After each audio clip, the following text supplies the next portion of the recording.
Hey everybody, this is my video response to the reflection on sportsmanship and the wrestling video that we watched.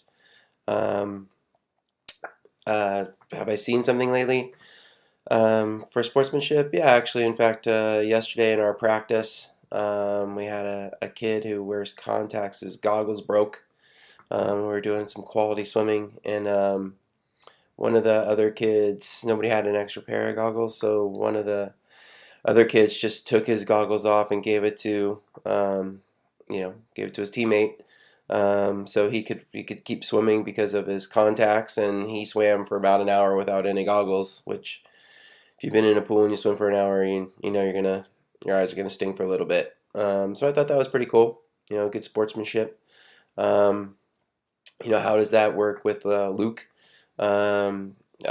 Do to others as you would have them do to you. Well, I think a lot of that just comes from when you need help.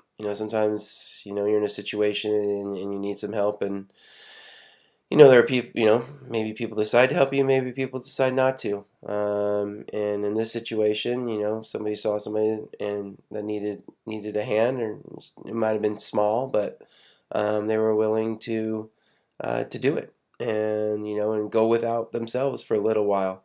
And I think sometimes you get caught up in how grand the gesture is, when in reality it's just the little things: opening doors, saying hello, thanking people, and just appreciating what other people are doing for you, and for others is really the biggest things you can do in a lot of ways.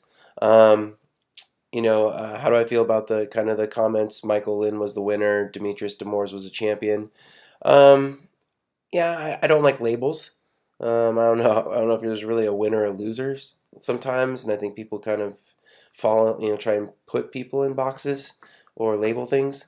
I just think it's two really good kids who had an opportunity to help each other, and live out. Both of them are passionate about the same thing, and it was obviously it was great sportsmanship, but more importantly, I think it was just two kids who did the right thing.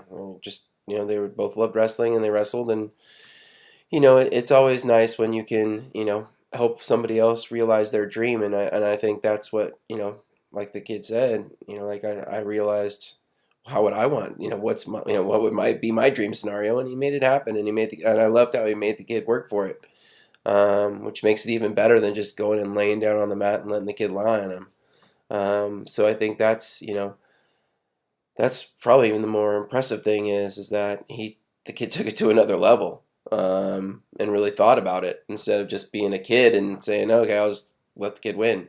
So I liked, so I like that. And strength doesn't come from the gym, it comes from the soul. Well, I mean, my mom never worked out a day in her life, and she was the strongest woman I ever knew. So where does it come from? Let's call it a soul, but the reality is that some people are just born to lead and be tough, and and find ways to do things that other people don't think they could have done themselves. So where does it come from? I mean, it definitely comes from a place. How you're brought up, what you're taught, what you believe in. I think all those things come together.